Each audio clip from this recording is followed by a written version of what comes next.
Welcome back to our ongoing lecture and discussion of Afghanistan, a country in turmoil. And it really is, perhaps putting it mildly. As we pointed out before, Afghanistan had been attacked and invaded over and over again over the course of its entire existence. Even people within Afghanistan itself did not consider themselves Afghani, and were constantly fighting and bickering among each other for superiority and control of natural resources, whether they were Pashto, Tajik, Uzbek, uh, so on and so forth. Where we left off, we saw the transition from the Kingdom of Afghanistan, a fairly progressive European style constitutional monarchy, giving way to a Republic of Afghanistan, which was not communist, but was led by a leader who was referred to as a social progressive, European educated, European influenced, looking to transform Afghanistan into a much more cosmopolitan nation with a lot of progressive reforms. And economically speaking, he leaned more to the left, advocating certain degrees of socialism, but again, not all out communism. One of the reasons why is because communism is atheistic and it would have never worked in Afghanistan. And the gentleman himself, although he was not a traditionalist or a fundamentalist, he was a practicing Muslim, Mohammed Khan. And therefore, he would never relinquish his religion and become atheistic and embrace Soviet style communism. But he did embrace a certain degree of socialism. And so that was evident in Afghanistan at this time. But in 1978, Han's positions proved to be either too secular and too radical for the traditional tribal fundamentalists and warlords that controlled distant regions that were cut off by the geography and were cut off culturally and linguistically from each other. And at the same time, a radical, more leftist group in Kabul and Jalalabad, the Democratic People's Party of Afghanistan, or the Afghani Communist Party, if you prefer, felt that Han's reforms were not going far enough. So on one end, Han was considered a secularist who was infecting the nation with these foreign Western elements. And on the other hand, he was considered to be a holdback and a man who had not fully embraced radical revolution. And so he was eventually assassinated, and the Republic of Afghanistan was toppled and replaced with the Democratic Republic of Afghanistan, a solid communist country akin to the Democratic Republic of Germany, the Democratic Republic of the Congo, the Democratic Republic of Yugoslavia, the Democratic Republic of Poland, and of course the Soviet Union. And that led eventually into to an invasion by the Soviet Union. So let's look at this key 10-year period where so many things that we have to deal with today in terms of our relations with Afghanistan are really sewn and set. 1979 to 1989, the year of the Soviet-Afghan War. So why did the Soviet Union invade Afghanistan? Well, first and foremost, they did not hate the People's Party. The People's Party of Afghanistan, the People's Democratic Party of Afghanistan, or maybe you would call it the Communist Party of Afghanistan, was very much a pro-Soviet Union communist party. And many of the party members were trained and educated in Moscow and St. Petersburg by the Soviet Union hierarchy and the Red Army. So when the People's Democratic Party of Afghanistan took control of Afghanistan and created the People's Republic of Afghanistan, the People's Democratic Republic of Afghanistan was actually its full name, the Soviet Union was quite happy. They had essentially another satellite nation like Mongolia or Ukraine or Poland to have around them to further buffer them, and another place they could use to harvest resources like copper or lithium or any resources that Afghanistan might have. They could also put air bases and military bases in Afghanistan, which could be used to further solidify their relationship with Iran and also threaten Pakistan and India, both of which, although technically neutral in the Cold War, were more aligned with the Western powers. So Afghanistan was more about a positioning strategy in the greater Cold War than about simply having the Afghans become communist. The Soviet Union, of course, wanted to spread communism, but they have a greater design for Afghanistan. They see it as merely a large swath of land that they can use as a base of operations. But the People's Democratic Party, the People's Democratic Party and the People's Democratic Republic of Afghanistan proved to be very unpopular outside the urban areas. In the countryside, in the hinterland, among the traditional tribalists and fundamentalists that practice Islamic fundamentalism, they proved to be highly secular, highly atheistic, and highly foreign. And even in the urban areas where the former Republic of Afghanistan had a number of its fans and its support among academics and a fledgling middle class and upper middle class elite, the People's Democratic Party was actually looked upon as somewhat predatory. They may have espoused certain social beliefs that the people who supported the Republic of Afghanistan, like equal rights for women. They certainly supported certain elements of socialism, but the Communist Party in Afghanistan proved to be very heavy-handed. They asserted themselves the same way as the Communist Party of the Soviet Union. They used secret police, they used intelligence forces, they used propaganda, very heavy propaganda. They put dissenters in jail. They undertook massive redistribution. And so many people who supported the more left-leaning Republic of Afghanistan were actually fairly wealthy. Even though it meant higher taxes for them, they had a belief that this sort of secured themselves as great leaders of the country in being the class that paid for, bought, and used all of this modern equipment like militaries and roads and such.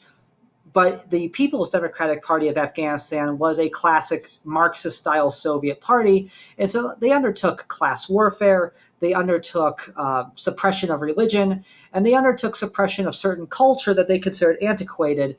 And to make a long story short, I know it's too late to really do that, they proved to be highly unpopular among people in both the urban areas and especially in the rural areas among the traditional Islamic tribal peoples. So the People's Democratic Party has handful using its communist military to try and put down rebellions in the countryside that were becoming more and more violent. And in 1979, the Soviet Union, sensing that the People's Democratic Party of Afghanistan did not have the muster to hold itself up against all of these forces and all of these insurgencies around the country, deployed 80,000 soldiers across the border in Uzbekistan to cross over into Afghanistan to protect vital infrastructure. And again, like all vital infrastructure, I mentioned this before, bridges, roads, airports, and the mining industry that was popular in Afghanistan at the time. Like so many great invasions by a larger outside power, whether it's the Soviet Union in Afghanistan or the United States in Vietnam. So whether the cause was just or not, the Soviet Union, like so many others, underestimated their opponents, and they believed that this war, first of all, wasn't going to be a war. It was going to be a minor occupation, and it was going to last for half a year at the longest. The country was under the control of the PDPA. It was going to stay that way. They were going to prop it up. They had done this before in Hungary. They had done this before in Poland. This was no different than going into one of those countries and propping up a loyal communist government. Unlike Hungary, where the Soviet Union was opposing a rival socialist or communist force that wanted to throw the Soviet Union out, they are going to face off against more or less Islamic farmers and herdsmen in the hinterland. And on paper, this sounds like the Soviet Union should do very well, but this will last 10 years.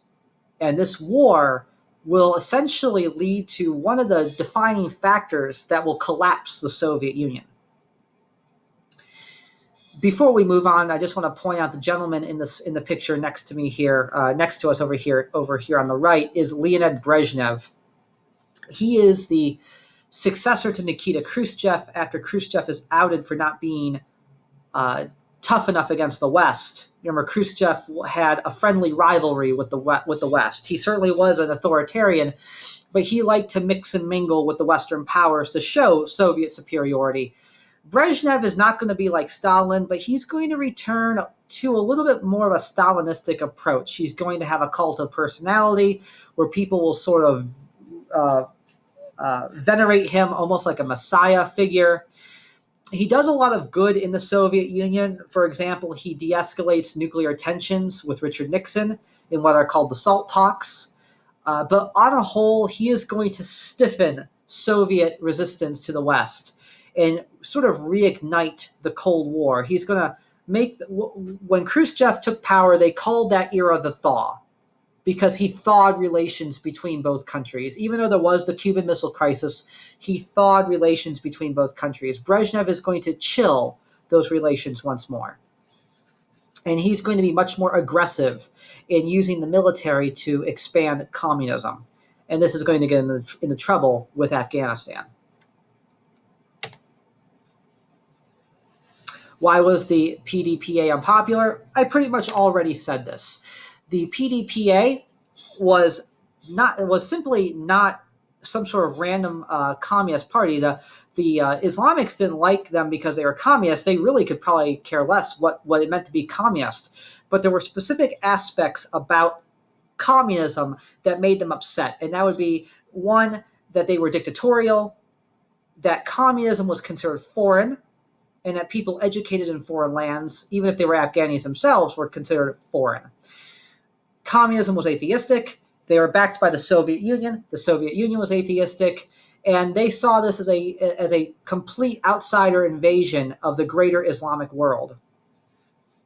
I should also point out to you as sort of a foreshadowing to what eventually happens with the United States is that some of these more fundamentalist, tribalistic Muslim resistors in the hinterland, the people who will eventually go on to form famous terrorist cells and revolutionary cells that the United States would fight, they also see the United States as a foreign and atheistic power. Now, some of you might be wondering why.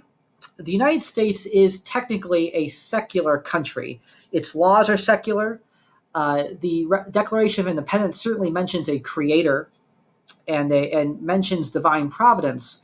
But if you look at the Constitution directly, religion and God are not specifically mentioned in them, except for the First Amendment. The First Amendment talks about the protection of religion and the free expression of religion, and that the state doesn't have the right to interfere with that. But on a whole, the Constitution and most of the laws in this country are secular. There is no direct Christendom influence. Not to say that there isn't religious influence, of course, but they're not. The laws in this country are not pulled directly from the Bible. We don't have church law in this country, at least the way it stands now. So despite the fact that some of you might be thinking, well, the United States is certainly a religious country, we're a religious people, or some of you might even think we're a Christian country as a whole. At least we're a Christian in culture, that is. The Islamic world does not see it that way, because our form of government, our form of culture is decidedly secular, and secular in the Islamic world simply means atheistic. They draw no difference between the USSR and the USA. And that's kind of funny and amusing, because I don't think I pointed out directly in the first week, but one of the ways Truman and Eisenhower differentiate the United States against the Soviet Union is that we have freedom, they have authoritarianism, we have the ownership of property, they don't. We have individual liberties, they don't. But we also have religion and a respect for religion. And the Soviet Union is atheistic. So it's kind of funny and amusing. The United States sees the Soviet Union as atheistic, and they were, but the Islamic world sees the Soviet Union and the United States as being pretty much identical to each other. So just keep that in mind, because as we move forward and the United States gets involved with these rebellious types in Afghanistan later on in the 90s and 2000s, Their view of us is the same view of the Soviet Union: dictatorial, foreign, and atheistic. Now, other countries that are dominated by Muslims condemn the invasion of the Soviet Union. These are primarily in the Middle East. These are the oil-producing countries. Saudi Arabia, Kuwait, Egypt are among the leading three, but also Lebanon and Syria. They condemn the invasion of Afghanistan for a couple of reasons. First of all, they believe that Afghanistan should have a right to its own autonomy, and that the Soviet Union was interfering with that. But Saudi Arabia, Kuwait, Egypt, Lebanon, Syria, although they are Muslim themselves, they are in the Middle East and they are oil producers, and they have, for the most part, in this day and age, the 1970s, more stable governments. And so there's a fear that the Soviet Union are going to stir up trouble by invading Afghanistan. They're going to stir up trouble by putting military bases potentially in Afghanistan, threatening Iran and threatening the Middle East as a whole, which is going to cause a lot of problems between these countries. And there's already problems between these countries because Israel's there. And these countries view Israel as being kind of like a American base in the Middle East, and they didn't want a Soviet base in nearby Afghanistan to further polarize the region. They also feared that there were Muslims living among them that were more radical, and they were more fundamentalist, and they were more interested in these sort of tribal interpretations of the Quran that would become fanatical, and that they would become inflamed and pushed to undertake violent revolution, similar to what happens in Iran in 1979, which I will talk about next week. So they saw one revolution in Iran, which was in 1979. They didn't want another revolution happening in these other countries. Saudi Arabia does not want to have an Islamic revolution. They're already an Islamic country. They don't want to become taken over by fundamentalists. Kuwait doesn't want to be taken over by fundamentalists. Egypt doesn't want to be taken over by fundamentalists. And so they're afraid that the Soviet Union is simply going to make these people go completely crazy and start attacking and trying to undertake revolution in those countries. So they condemn the invasion. So Arab countries like Saudi Arabia, Kuwait, and Egypt don't formally get involved directly, at least, in the Afghan-Soviet war. But there are Saudis and Kuwaitis and Egyptians who leave on their own accord as private citizens.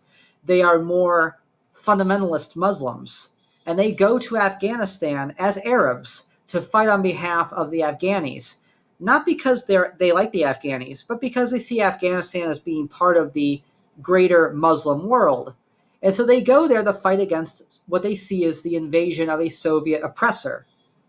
But during their time in Afghanistan fighting the Soviet Union, they will become increasingly hostile and more radicalized and militarized. And they're going to become the future Taliban and eventually the future terrorist cells that we fight today, at least a good number of them. You can see that Muslim countries such as Malaysia and some African countries will also send Muslims as well. So not all of these Muslims that go to Afghanistan to fight are Afghan or Arab. Some of them are Malaysian, some of them are Filipino, some of them are from sub-Saharan Africa. And that brings us to the creation of the Afghani freedom fighters called the Mujahideen. And this is a picture of them right there.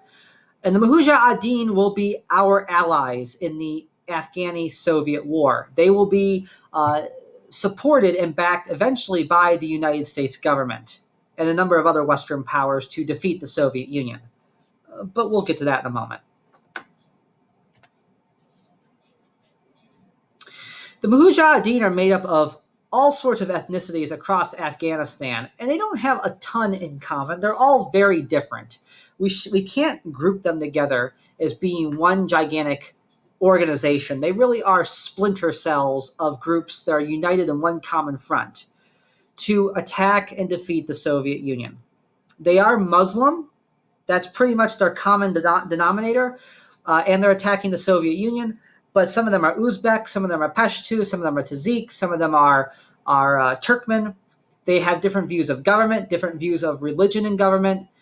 Their main Their main unifying force is the fact that the Soviet Union has invaded and that the Soviet Union needs to be defeated and removed, expelled out of Afghanistan. They are also practicing Muslims, and the Mujahideen undertake what is called jihad. And we hear this a lot, this term jihad. Jihad is a struggle. It's a struggle in the name of God on behalf of God's work. The term is used, unfortunately, to refer to one of the main components of jihad, and that is to be militant. But not all jihad is militant. Only the most extreme, let me rephrase that, the most politically aggressive and the most insistent and fanatical practitioners undertake militant jihad.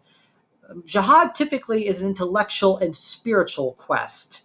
It's a struggle to learn more about oneself and to learn more about the world around them, to sacrifice and to improve oneself and to improve the world. You can see, though, how these intellectual and spiritual sacrifices and struggles sort of suggest and lead to a militancy, because one aspect of improving the world and bettering the world is through revolution or through some sort of violent struggle. And so the jihadists, the mujahideen, see themselves as almost like, and I'm very careful about the words I want to choose here. I don't want to offend anybody because I am giving you a very superficial discussion of this. There's a lot more to this, and certainly consulting a professor of religion or a cleric would be perhaps better than using this survey course, and a 6-week survey course at that. But you can liken the most extreme militant jihadists, the most extreme people who undertake jihad in the form of violent revolution as being more like crusaders. They have a religious mission about them, and that religious mission calls for some kind of bloodshed. The Mujahideen is very decentralized, as I mentioned before. They're largely made up of poor societies. These are poor people. These are not the wealthy elite. These are not people who own hotels and malls. These are people who work the land, if they have land at all, and they are of the lower classes of society. Some of them are not literate. They are not all of them are educated. Some of them are educated, but not a lot of them. Many of the leaders are educated. They're part of these isolated tribal societies in the mountains, and they are controlled by warlords and tribal leaders. They are mainly going to attack the Soviet Union and all of their planes and tanks and helicopters by using the time-honored tradition of guerrilla warfare, fighting on foot and on horseback. And while they do struggle against the Soviet Union at first, the Soviet Union's technology proves too sophisticated for them to defeat, especially their helicopters.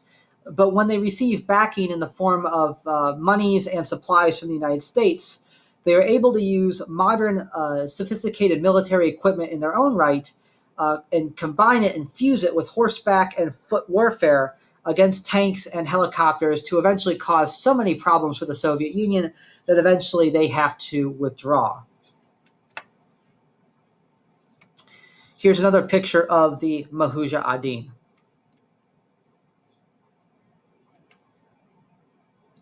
So like I said, the Soviet Union is actually rather successful initially. As you can see by the picture over here on the right, here's a Soviet helicopter with a truck carrying an anti-aircraft gun, and also there are siege artilleries and tanks as well. Soviet Union does not come in looking to make a lot of friends. They use the most sophisticated weaponry they have at their disposal. They support and prop up the PDPA. They train a lot of the Afghani military support communist forces. They coordinate efforts with them, with the Democratic Republic of Afghanistan Army, that's the DRA, and they bring in the best supplies possible. They have good logistics connected to the Soviet Union through Uzbekistan and Turkmenistan and Tajikistan. They bring in MiG-17s, MiG-27s, those are jet planes, Mi-25s, Mi-35s, those are helicopters, like the ones pictured over here on the right, and they bring in T-55 and T-54 tanks. This is some of the best equipment that modern militaries have to offer. The Mujahideen don't really have anything. They have guns, they have stones, they have spears. I'm not even joking. They have horses, They have some bombs, and they have some stuff left over from the former Republic of Afghan Army. But it's going to take a while for them to get supplied. And they're eventually going to be supplied by the United States and be better coordinated by them to resist the Soviet Union.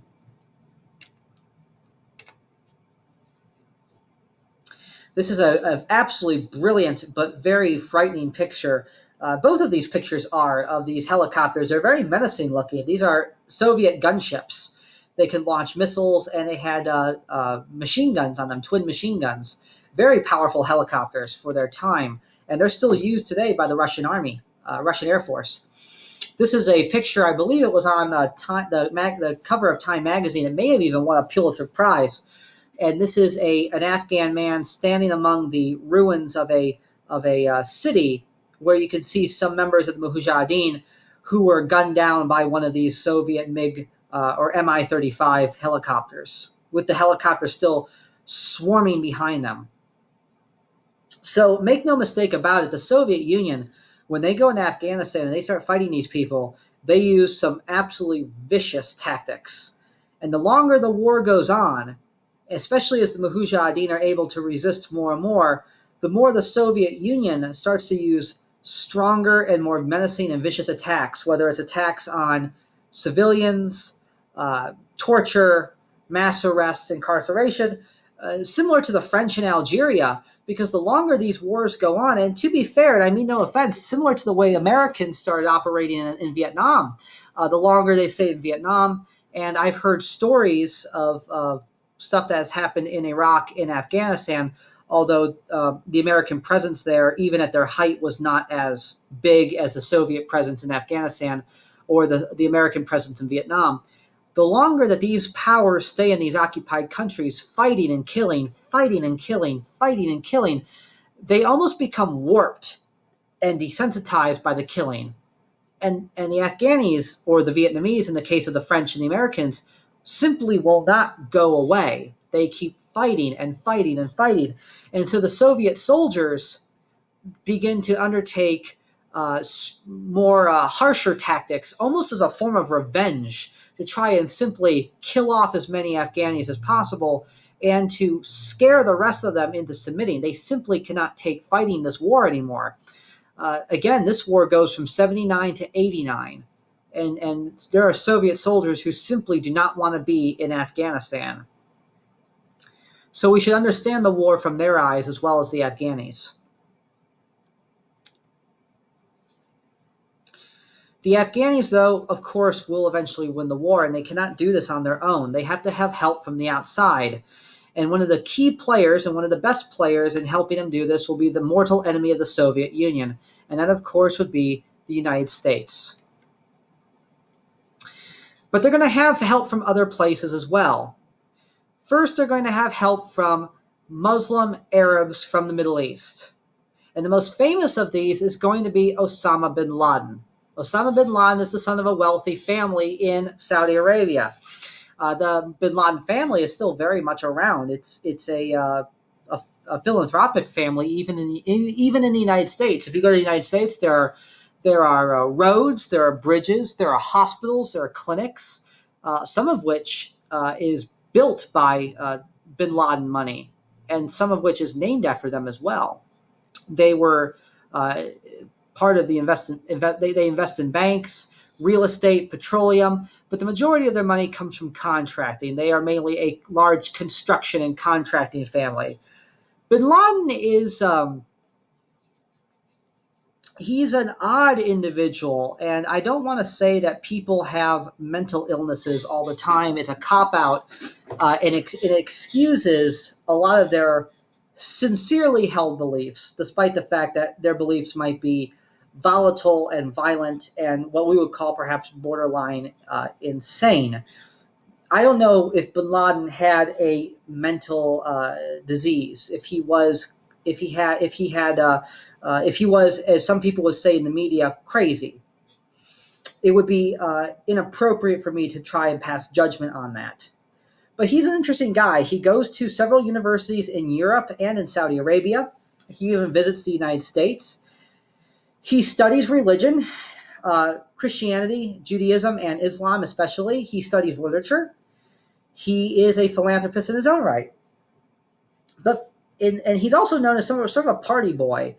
He goes to a lot of the discotheques and a lot of the clubs and the nightclub scene in Saudi Arabia and in the Middle East, in places like Beirut and, and Damascus. I'm sorry, my allergies are bothering me. But for some reason, in his late 30s and early 40s, he begins to involve himself in more aggressive fundamentalist religious beliefs. And he's very much disturbed by the Soviet invasion of Afghanistan. And so he is one of those people that pledges his fortune and his own personal life to help push out the Soviet Union.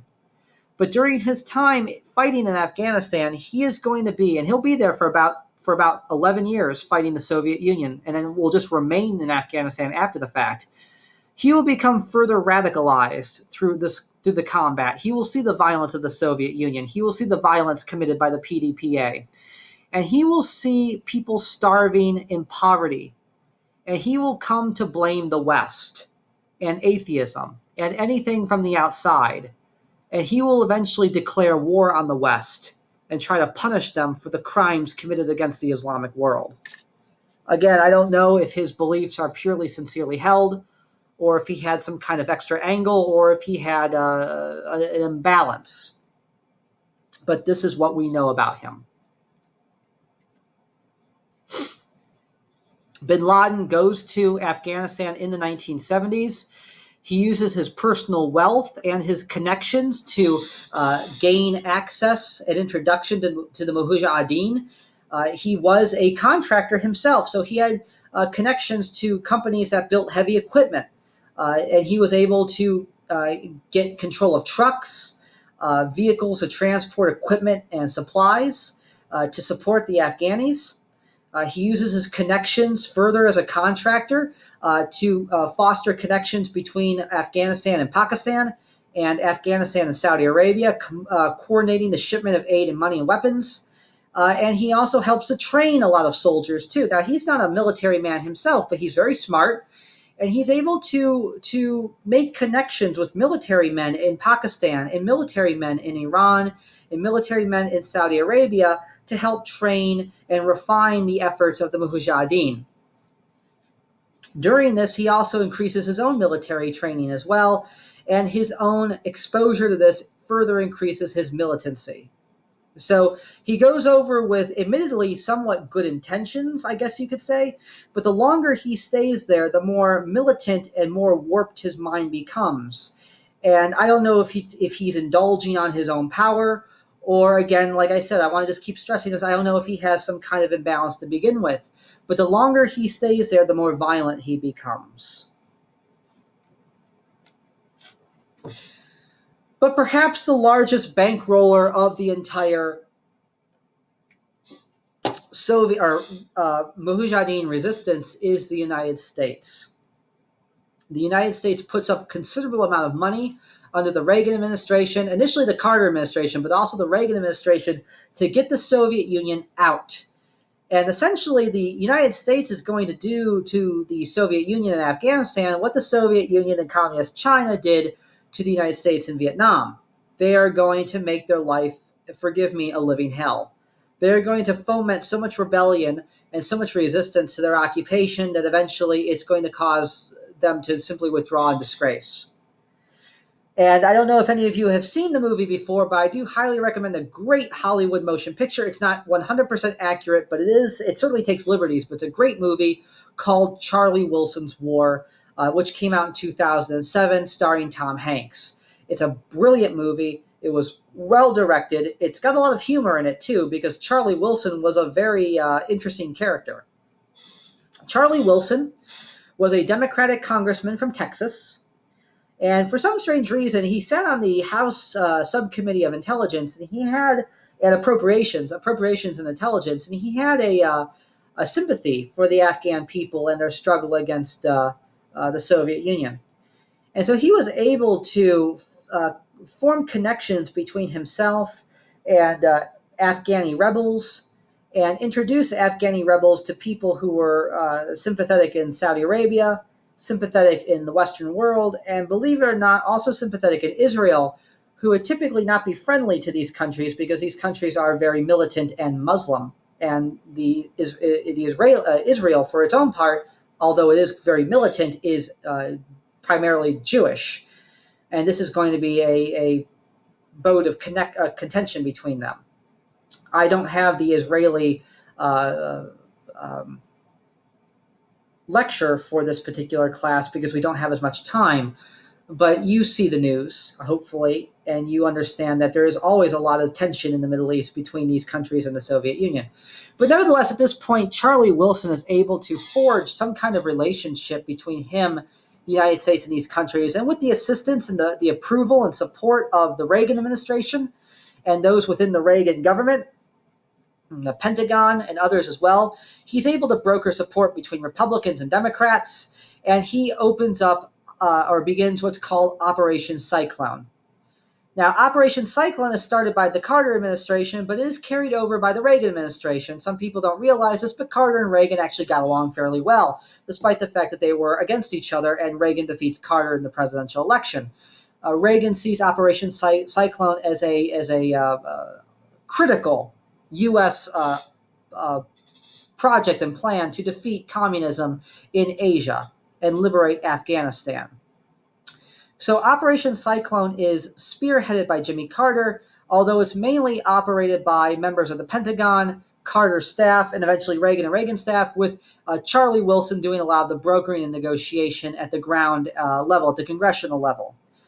It mainly is a covert espionage, James Bond-like spy operation.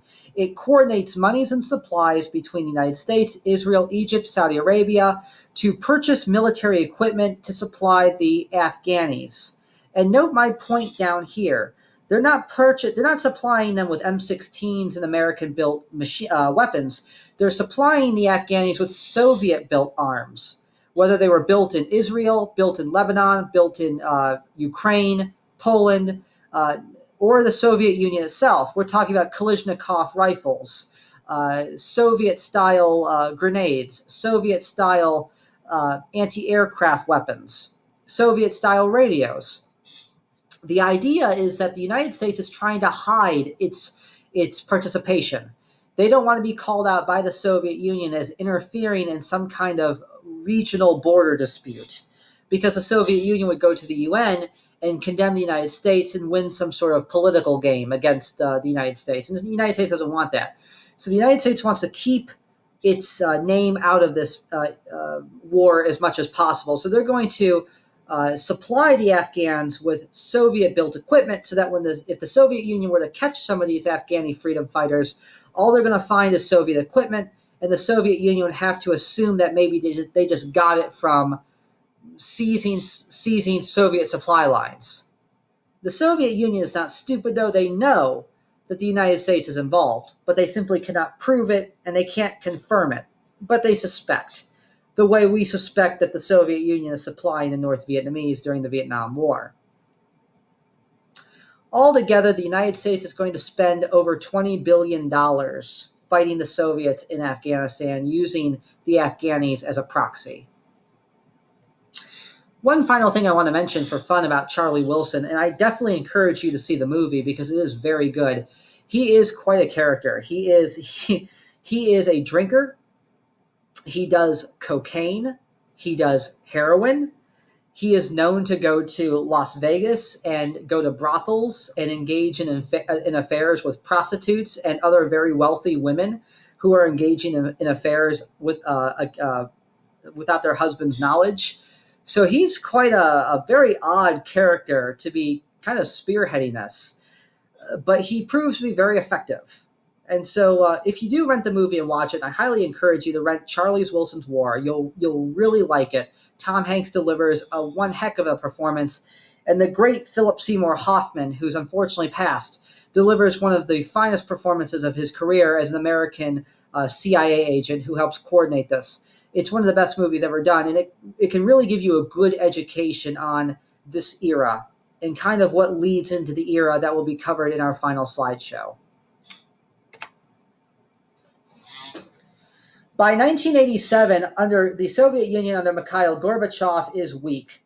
Brezhnev left at the end of the 1970s. He's replaced by a Soviet leader named Yuri Andropov, who lives for about a year and a half before he dies. And he's replaced with Konstantin Chernenko, who dies 2 years later. And he's replaced by Mikhail Gorbachev. So the Soviet Union finally has its first stable leader in nearly 10 years. They've been at this war for almost a decade. The Soviet Union is beginning to run out of money. They're weakening. The war is unpopular. The Soviet people are upset. It's costing the Soviet Union a fortune. It's simply draining the resources of the Soviet Union. And the Soviet Union is being accused by the world press for atrocities against humanity, crimes against humanity, whether it's killing civilians at random and committing rape. Now, we actually can't confirm that they were committing rape. The evidence for that comes from Western newspapers, and a lot of those sources were actually, it turns out, we learn after the fact, supplied by Americans during Operation Cyclone. But it wouldn't be a foregone conclusion that rape was actually committed. And certainly violence against Afghani civilians is committed as well, because the Soviet Union is trying to simply destroy this rebellion by the mid-1980s. They're trying to do whatever it takes to kill off these Afghanis, and they don't know who's a civilian and who's a rebel by this point. Mikhail Gorbachev does stay the course for a while, but he sees that the situation is hopeless and begins a formal withdrawal of Soviet forces, the last Soviet forces leaving by 1988, and by 1989, the war is over.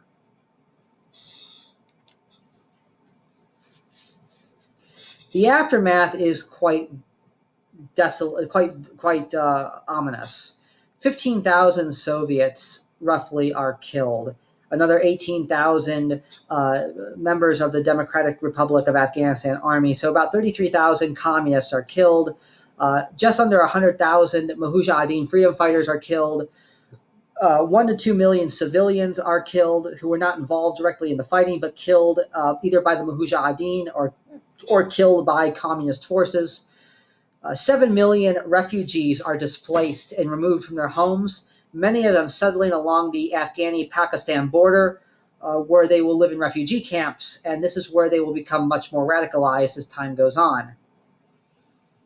Now, even though the Soviet Union leaves, the PDPA is still very much in charge of Afghanistan, although it's beginning to decline very quickly. And they're going to keep up the fight in the name of communism against the Mujahideen, but it collapses in 1992. So this is a period we would call the Afghan Civil War, or the first Afghan Civil War, 1989 and 1992. And this is mainly communist Afghanistan against the Mujahideen, with the Mujahideen winning fairly quickly over those 3 years.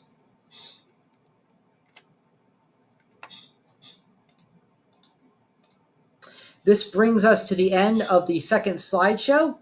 We will pick up with the second Afghan Civil War and what eventually leads into the War on Terror. So keep that all in mind, review what you need to review, and I hope you have a good evening and enjoy the last video that's part of this lecture.